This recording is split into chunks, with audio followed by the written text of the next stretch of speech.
할렐루야. 오늘 함께 은혜 받으실 하나님의 말씀을 제가 봉독합니다.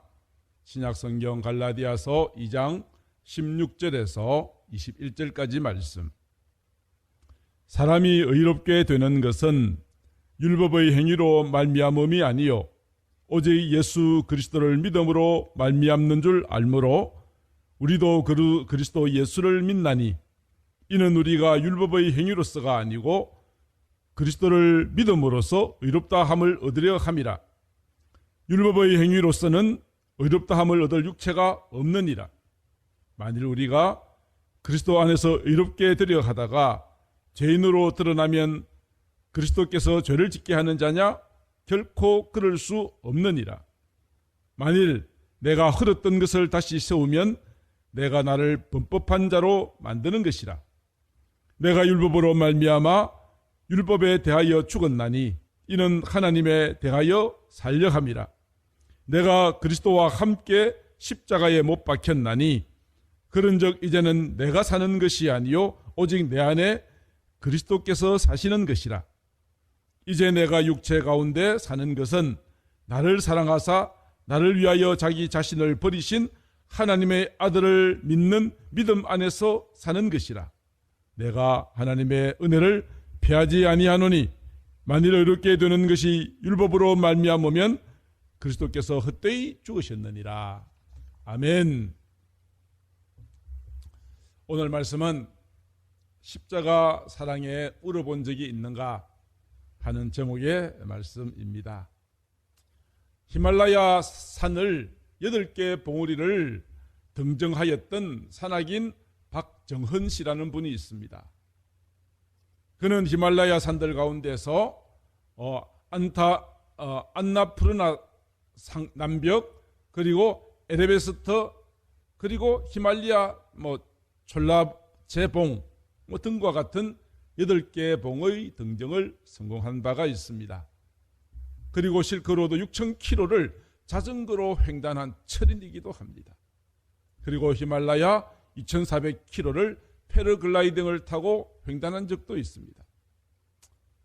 나라에서는, 정부에서는 이 박정헌 씨에게 체육훈장 백마장과 또 맹호장을 수여하였습니다.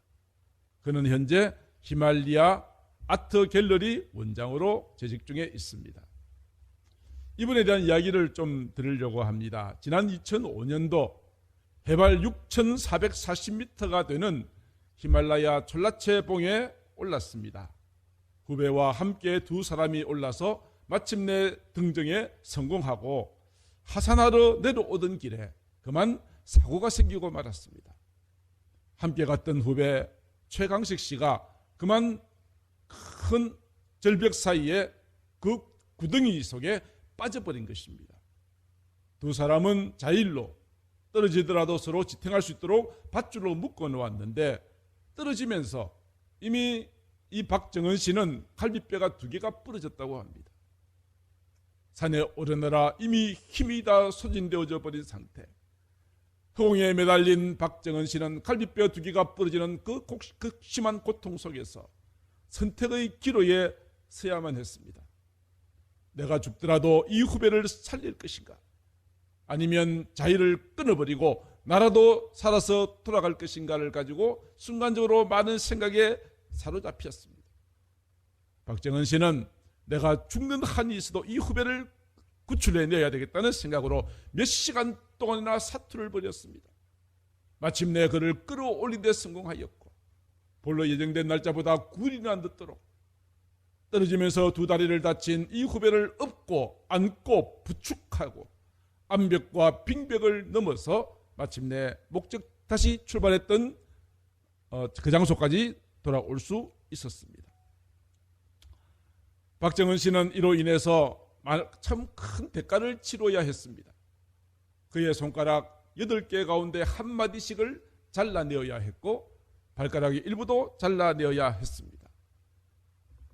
그런 큰 희생을 감수하고 후배를 살렸다는 이 뉴스를 들으면서 많은 사람들은 박정헌 씨의 희생의 정신에 찬사를 보냈습니다. 여기서 한 가지 질문을 드리죠. 여러분들이 박정헌 씨의 부모라고 한다면 그래도 아들 잘했다라고 다음에도 그런 일이 생기면 그렇게 하라고 말할 수 있을까요? 어렵지 않겠습니까? 남들은 박수갈채를 보낼지라도 부모 입장에서는 내 아들이 죽을 뻔한 그 고생을 하고 손가락이 발가락이 절단되는 그 사고를 두 번 다시 악몽처럼 되돌이키기가 쉽지 않았을 것입니다. 저는 이 사건을 생각하면서 하나님께서 나를 사랑하여 주셔서 나 같은 죄인을 사랑하여 주셔서 하나님께서 독생자 예수 그리스도를 이 땅에 보내시고 누구든지 그를 믿는 자마다 멸망하지 않고 영생을 얻게 하려 하신 주님의 십자가를 생각하게 되었습니다. 아들이 못에 박힐 때 십자가에 달려서 엘리 엘리 라마 사박다니 아버지 아버지 어찌하여 나를 버리셨습니까? 절규하실 때에 그를 바라보시는 하나님의 그 마음은 얼마나 아프셨을까? 그럼에도 불구하고 네가 죽어야 모든 사람들이 구원을 받을 수 있기에 눈을 막으시고 귀를 닫으시고 그 마지막 주님의 십자가의 길을 걷게 하셨던 하나님의 그 크신 사랑을 생각하게 되었습니다. 어려서부터 저는 신앙생활을 하면서 이 십자가의 말씀을 듣기도 하고 배우기도 하고 묵상도 하고 가르치기도 하였지만 역사적으로 어느 누구에게서도 찾아볼 수 없는 이 엄청난 십자가의 사랑과 은혜를 다 표현할 길이 없고 주님의 십자가를 바라보면서 내 마음속에 감격과 감사가 사라져버린 제 마음이 안타까울 따름인 것입니다. 오늘은 주님의 그 십자가의 은혜를 함께 나누고 싶습니다. 십자가, 이것은 우리 신앙생활의 본질입니다. 십자가가 없는 신앙생활은 생각할 수가 없습니다.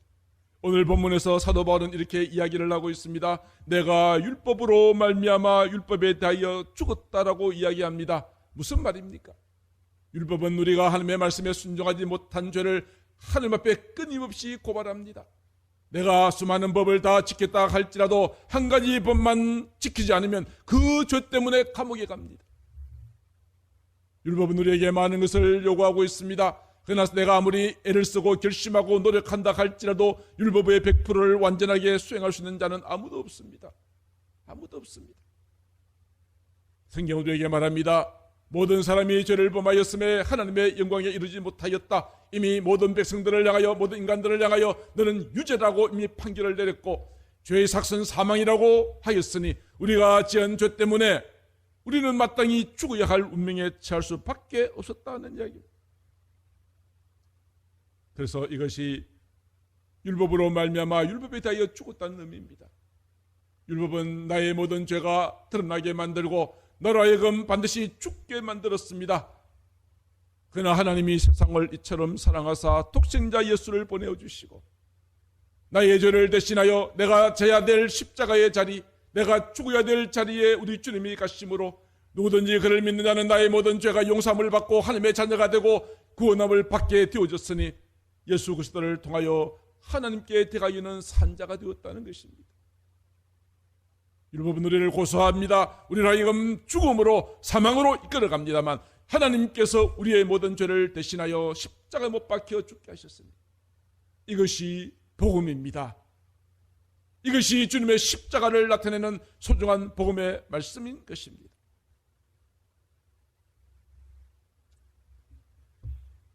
사도 바울은 이 말씀에 이어서 신앙생활이라고 하는 것이 도대체 무엇인가를 가르쳐주고 있습니다. 율법은 나로 하여금 저주로 사망으로 이끌어갔지만 하나님의 아들 예수를 믿는 믿음으로 우리가 구원함을 받게 되고 하나님께 대하여 산자가 되고 의인으로 인정을 받게 되었다면 이 은혜를 입은 우리가 어떻게 신앙생활을 해야 할 것인가, 그 본질에 대하여서 20절은 이렇게 말합니다. 내가 그리스도와 함께 나의 옛사람은 죽었습니다. 못 박혔다는 의미죠. 그러므로 이제는 내가 사는 것이 아니라 내 안에 그리스도께서 사십니다. 내 마음속에는 그리스도께서 계십니다. 이제 내가 육체 가운데 사는 것은 나를 사랑하사 나를 위하여 자기 자신을 버리신 하나님의 아들을 믿는 믿음 안에서 사는 것입니다. 이것이 신앙생활의 본질입니다. 나를 사랑하신 그 주님, 나를 위하여 자기 자신을 버리신 하나님의 아들, 그 예수님의 십자가를 중심으로 살아가는 것이 우리 신앙생활의 본질이라고 사도 바울은 오늘 본문 20절에서 말씀하여 주고 있습니다. 이스라엘 민족들이 애굽의 종살이에서 해방되어 광야를 지나갈 동안 하나님께서는 12지파들로 하여금 광야에 머무는 동안 거주할 그 진을 치게 장소를 지정하셨습니다. 그리고 그들의 모든 장소에 한가운데 성막과 여호와의 법궤가 있게 하였습니다. 왜 그렇게 하였을까요? 광야를 지나가는 날 동안 저들은 하루도 빠짐없이 하나님을 바라보고 나아가라고 하는 하나님의 뜻이 계셨던 것입니다. 이것이 신앙생활입니다.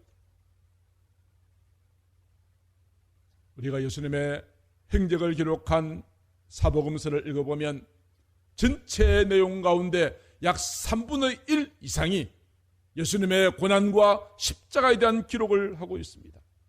그렇습니다. 예수님의 복음은 한마디로 말하면 십자가의 복음입니다. 2000년 전에 죽으신 그 주님은 장차 앞으로 나타날 영광스러운 나라에서도 십자가에 못 박혀 죽으신 어린 양의 모습으로 등장합니다. 2000년 전에 나의 죄를 대신하여 죽으셨던 주님의 십자가가 요한계시록 5장 1절에 보니까 이렇게 말합니다. 사도 요한이 보니까 보좌와 내생물과 장로들 가운데 어린 양이 서 있습니다. 일찍이 죽임을 당한 것 같더라 라고 기록하고 있습니다. 2000년 전에 우리를 위하여 죽으신 그 주님께서 장차 심판대 앞에 서시는 바로 그 순간까지, 영광스러운 새하늘과 새 땅에 들어가는 그 순간까지 주님의 십자가는 하나님의 영원한 영광이요 광채가 되는 것입니다. 하나님의 아들이 나를 위하여 십자가에 못 박혀 죽으셨다는 사실처럼 나에게 충격을 주고 내 가슴을 뜨겁게 하고 내 인생의 모든 삶을 뒤집어버리는 그러한 사건이 어디에 있겠습니까? 초대교회 성도들, 저들의 모든 삶의 중심에는 십자가가 있었습니다. 십자가가 있었습니다. 그러나 가만히 생각하여 보세요. 이 십자가가 도대체 어떤 존재입니까? 그 당시에 가장 흉악한 죄인에게 가장 고통스럽게 사람을 죽이는 가장 잔인한 사형의 형태를 아닙니까? 오늘날 우리 사형수들은 전기의자에 앉힙니다. 이 무시무시한 전기의자를 작은 모형을 만들어서 목걸이 만들고 벽에다가 붙이는 사람 있습니까? 또 사람을 죽이는 교수형을 하는 밧줄이 있습니다. 교수대가 있습니다. 이것을 만들어서 액자에 만들어 붙이는 사람이 있습니까? 사람을 죽일 때 사용하는 총사령의 사형 집행장, 이것을 사진을 찍어서 명함에 새기는 자가 있습니까? 포청천이라고 하는 우리가 중국 영화에서 나타난 것처럼 가장 흉악한 자의 목을 치는 작두를 만들어서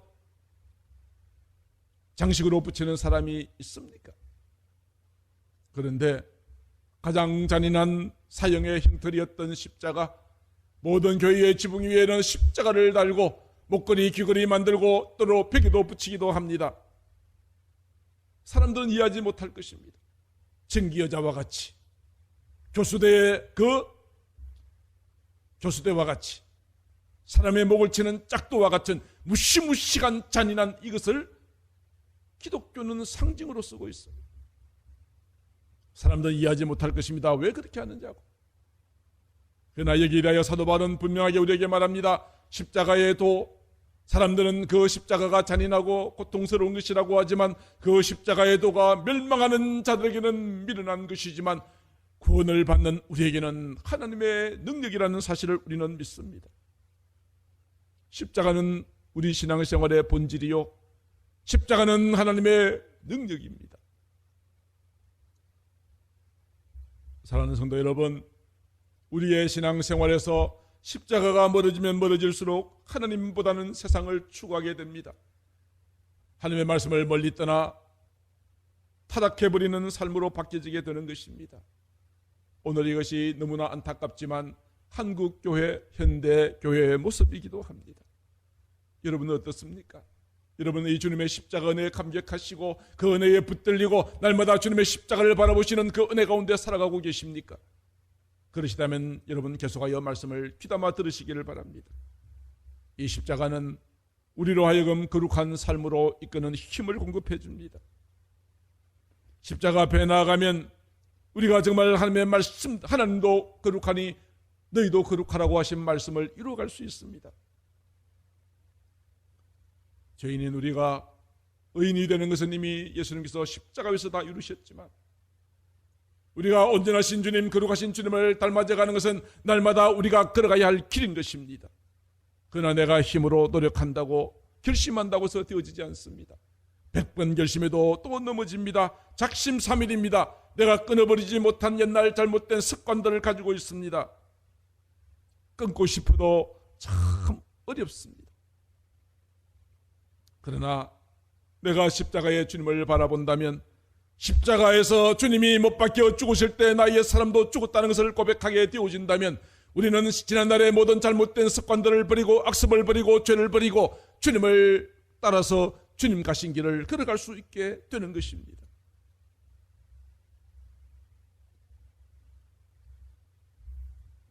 믿는 사람들도 죄를 범할 수 있습니다. 그러나 믿는 우리는 죄를 범할 때마다 신속하게 하나님 앞에 회개하고 두 번 다시 개가 토한 것을 먹는 것처럼 동일한 죄를 반복하지 않으려고 몸부림을 칩니다. 우리가 거룩하게 산다는 것이 얼마나 어렵습니까? 그러나 주님의 십자가를 바라볼 때 주님께서는 성령님을 통하여 우리를 거룩하게 살 수 있는 힘을 공급하여 주십니다. 마음대로 죄를 짓던 이전에 나는 예수님과 함께 죽었어. 주님의 죽음과 함께 나의 연약한 존재는 죽어버렸어. 내 정욕과 욕심도 이미 십자가에 못 박혔어. 나는 이제 그리스도 안에서 새로운 존재가 되었어. 성령 안에 사는 사람이야. 날 대신에 돌아가신 예수님이 나의 곁에 계시니 나는 죄를 이기고 거룩하게 살 수 있어. 이런 분명한 각오와 힘이 십자가를 바라볼 때마다 우리 속에서 흘러넘칠 수 있게 될 것입니다. 또한 십자가는 우리로 하여금 선한 일을 위하여 희생할 수 있는 힘을 줍니다. 희생이 없이는 선한 일, 옳은 일을 이룰 수가 없습니다. 하나님의 나라도 이와 마찬가지입니다. 예수님께서 이렇게 말씀하셨죠. 요한복음 12장 24절, 내가 진실로 진실로 너희에게 이르노니 하늘의 밀이 땅에 떨어져 죽지 않으면 하늘 그대로 있지만 죽으면 많은 열매를 맺는다고 하였습니다. 죽는 것입니다. 희생하는 것입니다.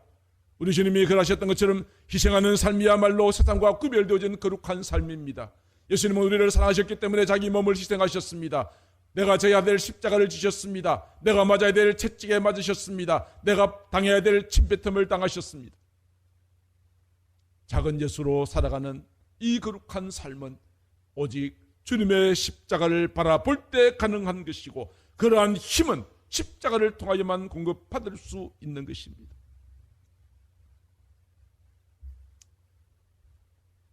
그리고 이 십자가는 세상을 이길 수 있는 힘을 공급하여 줍니다. 우리가 하루하루 살아간다는 것이 마치 전쟁을 치는 것 같지 않습니까? 최근에는 코로나 때문에 수많은 자영업자들이 폐업을 합니다. 날마다 빚이 늘어나는 것을 보고 있습니다.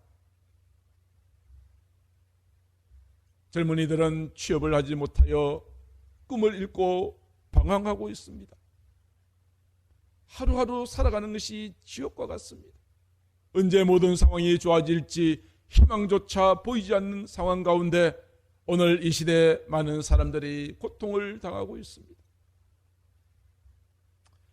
세상에서 성공한 사람들은 그나마 살기 좋겠다 하겠지만 그렇지만도 않습니다. 성공하면 성공할수록 경쟁은 더욱 치열해집니다. 이로 인한 피로는 날마다 누적됩니다. 가질 만큼을 다 가져보고 먹고 싶은 거 다 먹어보고 누리고 싶은 것을 다 누리는 사람들에게는 이런 고통이 없다고 생각할지 모르겠지만, 그러나 그들에게 찾아오는 치명적인 약점이 있습니다. 그것은 무엇입니까? 허무감입니다. 내가 어떤 목적을 달성하고 난 뒤에 찾아오는 허무감, 이것은 그 사람의 마음을 우울증으로 이끌어가기도 합니다. 지혜의 왕 솔로몬은 전도서에서 이렇게 말합니다. 모든 만물이 피곤하다는 것을 사람이 말로 다 말할 수 없다. 저도 여러분들도 매일매일의 삶이 얼마나 피곤하십니까? 아무 생각 없이 그냥 무상무념으로 며칠을 보내고 싶은 마음도 있으시겠죠. 우리가 산다는 것은 이렇게 피곤한 것입니다. 솔로몬도 그렇게 말했지 않습니까? 온갖 부귀영화를 다 누려보았던 솔로몬도 말하기를 모든 만물이 다 피곤하다는 사실을 인정합니다. 솔로몬은 하고 싶은 거 다 해보았던 사람입니다. 그렇지만 전도서 1장 8절은 말합니다. 눈은 보아도 족함이 없고 귀는 들어도 가득 차지 아니하였다. 그에게 찾아오는 허무감, 이것은 말로 다 형용할 수 없는 것이었을 것입니다. 하루에도 몇 번이 이건 이제 내 모든 삶을 내려놓고 싶은 마음들이 수없이 올라올 것입니다. 점점 자신감이 사라집니다. 남들보다 앞서지 못한 자신이 원망스럽습니다. 도와줄 만한 손길을 찾아보려고 하여도 기댈 만한 구석이 보이지 않습니다. 날마다 불안과 두려움이 엄습합니다. 그러다가 우울증에 빠지게 되는 상황입니다. 이것이 우리가 세상을 살아가는, 세상 속에서 정말 피터지게 싸우며 살아가는 우리의 모습이 아닌가 싶습니다. 이럴 때 우리에게 필요한 것은 무엇입니까? 다시 한번 일어설 수 있는 힘입니다. 벌떡 일어나게 하는 힘입니다. 절대로 기죽지 않는 힘입니다. 비틀거릴 때 붙들어주는 강한 손이 필요합니다. 어떤 형편에서든지 자족하며 감사할 수 있게 만드는 힘이 있어야 됩니다. 그러나 내 속에서는 이런 힘이 더 이상 소진되고 탈진되어서 찾아볼 수가 없습니다. 이 힘은 어디로부터 나오는 것일까요? 오직 주님의 십자가로부터 이런 능력과 힘이 공급되어지는 것입니다. 십자가에 나아가 나를 대신하여 죽으신 주님의 바라볼 때에 이러한 힘이 생겨집니다. 부서지고 연약한 모습 가지고 주님의 십자가 앞에 나아갈 때에 주님은 우리에게 뭐라고 말씀하실까요? 사랑하는 아들아, 사랑하는 딸아, 너는 스스로 잘나지 못하고 경쟁에도 뒤지고 쓸모없는 존재라고 여기지? 더 이상 살만한 가치도 없다고 여기지?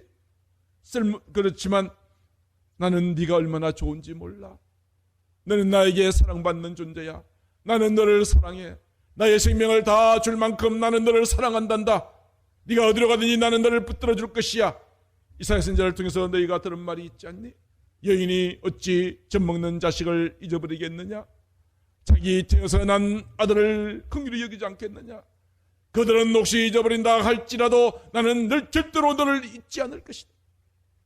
나는 너의 이름을 내 손바닥에 새기고 성벽과 같이 날마다 너를 지켜보며 너를 도와주리라. 주님께서는 십자가에 계신 주님께서는 그렇게 우리에게 말씀하십니다. 그리고 이사야서 43장 1절에 야곱아, 너를 창조하신 여호와 하나님이 너를 만드셨어. 이스라엘아, 너를 지으신 이가 말씀하시느니라. 이스라엘과 야곱은 같은 사람이죠.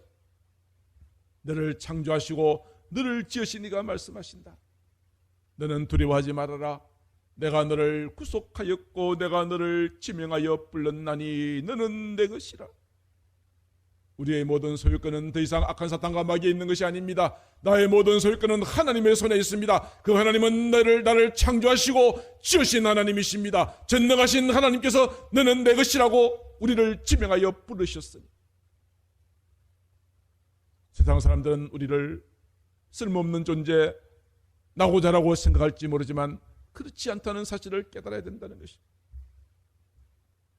이사야서 43장 4절은 이렇게 말합니다. 네가 내 눈에 보배롭고 존귀하다. 내가 너를 사랑한다.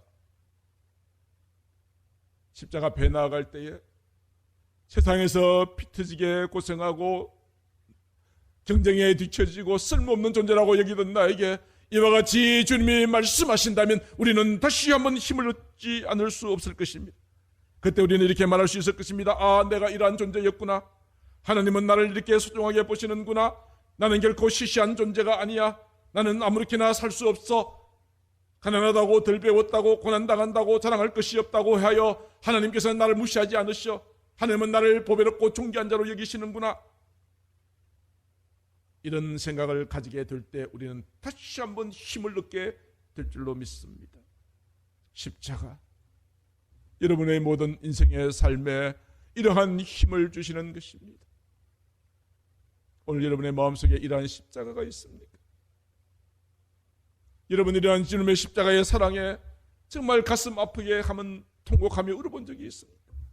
내가 아파서 원통해서 우는 것이 아니라 분해서 우는 것이 아니라 주님의 십자가 내가 너무너무 커서 감당할 수 없는 이 주님의 십자가 앞에, 주님 앞에 어린아이처럼 통곡하면서 주님 이 은혜를 내가 어떻게 감당하겠습니까? 날 위하여 죽으신 주님의 십자가, 주님의 그 십자가 사랑 앞에 여러분들 진정한 마음으로 나아가 보신 적이 얼마나 있으십니까?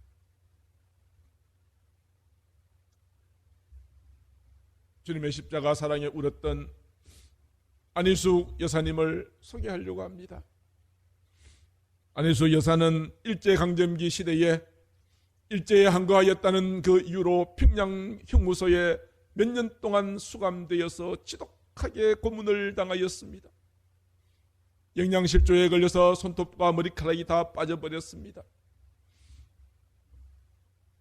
추운 겨울에 추운 형무소에서 벌벌 떠느라 그의 온몸은 마치 기영아처럼 변하기도 하였습니다.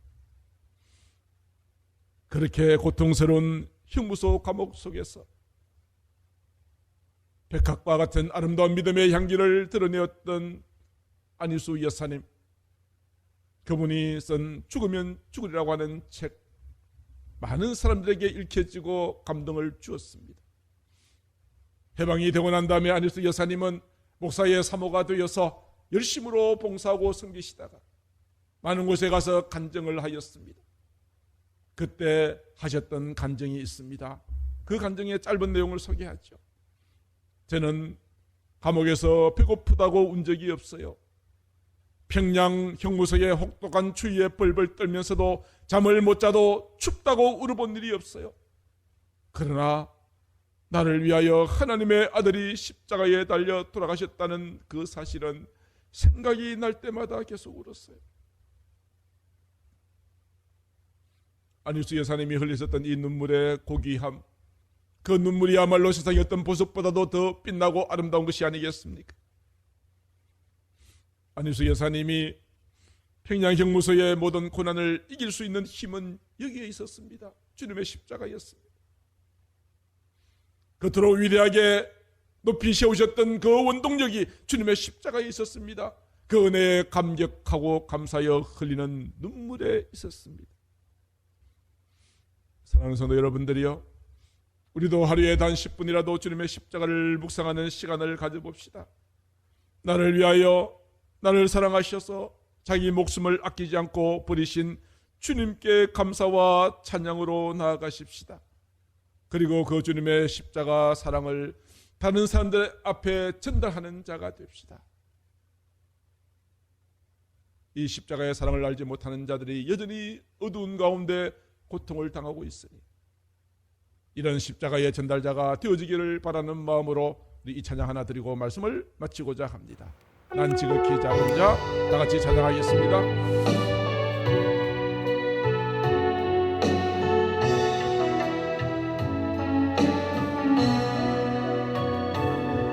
난 지극히 작은 자, 죄인 중에 괴수 우익한 날 부르셔서 안전한 기대와 소망 부끄럽지 않게 십자가 전케 하셨네. 어디든지 가리라 주 위에 서라면 나는 전하리 그 십자가. 내 몸에 밴 십자가 그 보혈의 향기 온 세상 채울 때까지 살아도 주를 위해 죽어도 주를 위해 사나 죽으나 난 주의 것. 십자가의 능력 십자가의 소망 내 안에 주만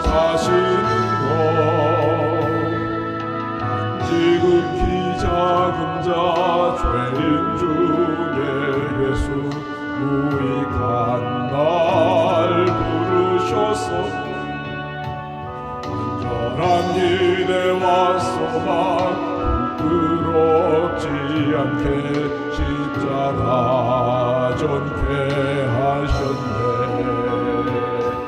내 사랑 나의 십자가.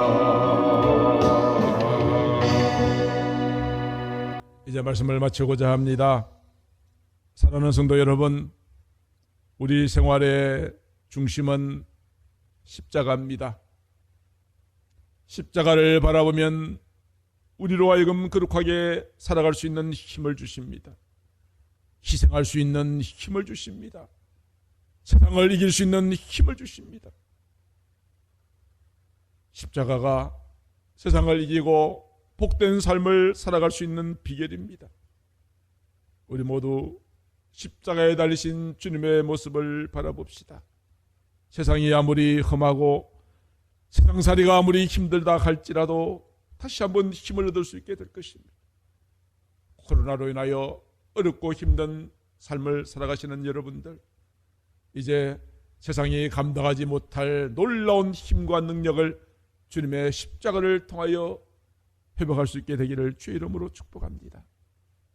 마지막으로 여러분에게 이런 질문을 던지고 말씀을 마칩니다. 여러분은 십자가 사랑에 얼마나 울어보셨습니까?